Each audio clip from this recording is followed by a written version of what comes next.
everybody, I've had trouble recording this week's video, so I'm going to use my phone and we're going to try our best here. So your annotated bibliography is what is due this week on April the 30th.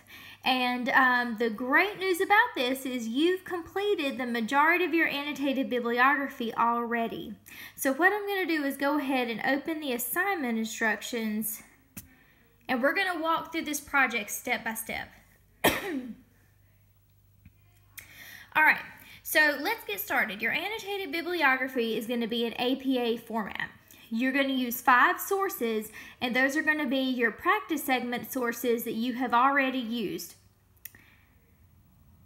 Your first section of your annotated bibliography is going to be your introduction and overview of your topic. In this section, which is worth 25 points and it's going to be 2 paragraphs long, you need to provide an overview of your topic written in your own words. I'd like to see you guys address your research question. Tell me what your research question is. How did the sources that you found this semester help you answer the different parts of your research question? Talk a little bit about what you learned in terms of your topic, and also maybe if you found new information, if your research confirmed what you already knew. Those are the types of things that I'm looking for in this section. The next section is your research method, and this section is pretty important. It's worth 40 points for your grade. It's also going to be 2 paragraphs long. What I'm looking for are the answers to the questions in these 4 bullet points. I want you to explain your entire research process that you have taken this entire semester. So think back to the very beginning, the keywords that you used and you discovered in your pre-research. That's in Module 2 and 3. I want you to think about your concept mapping process. How did that help you narrow or focus your topic?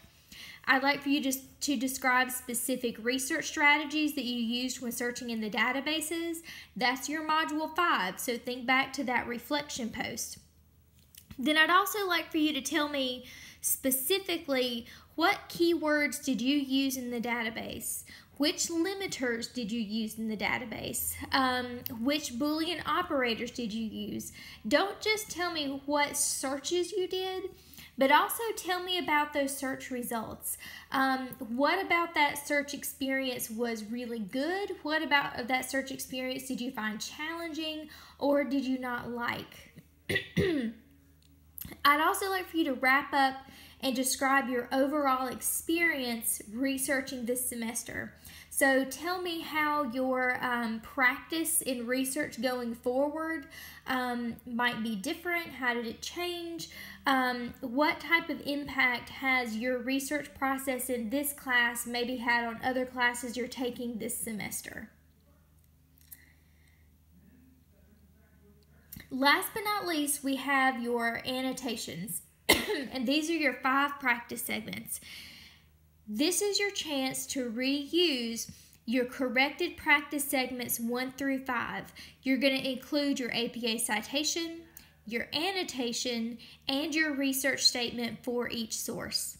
Make sure that the sources are in alphabetical order by the author's last name.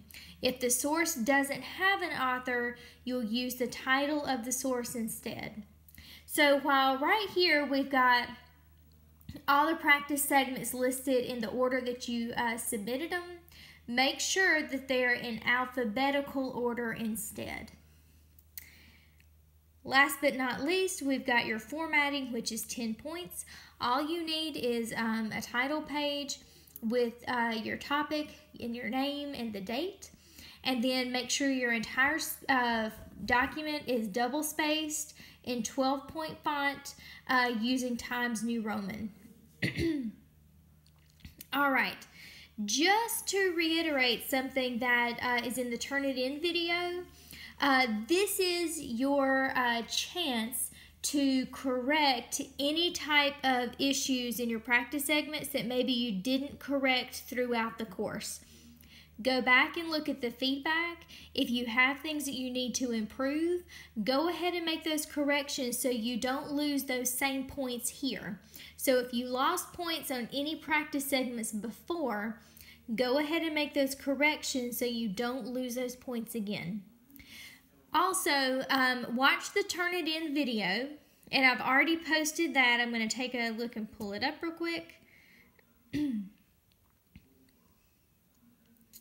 There's the Turnitin video. I recorded this for my class in the fall. I tried recording a new one for you guys, but I was having trouble with the video. The same ideas still apply. This teaches you how to read the Turnitin originality reports and then what you can do to make corrections. So with those originality reports, just a couple things to be aware of. The permalinks and your citations will highlight as plagiarized in the originality reports. Those are not plagiarized. Don't worry about that at all. That's totally okay.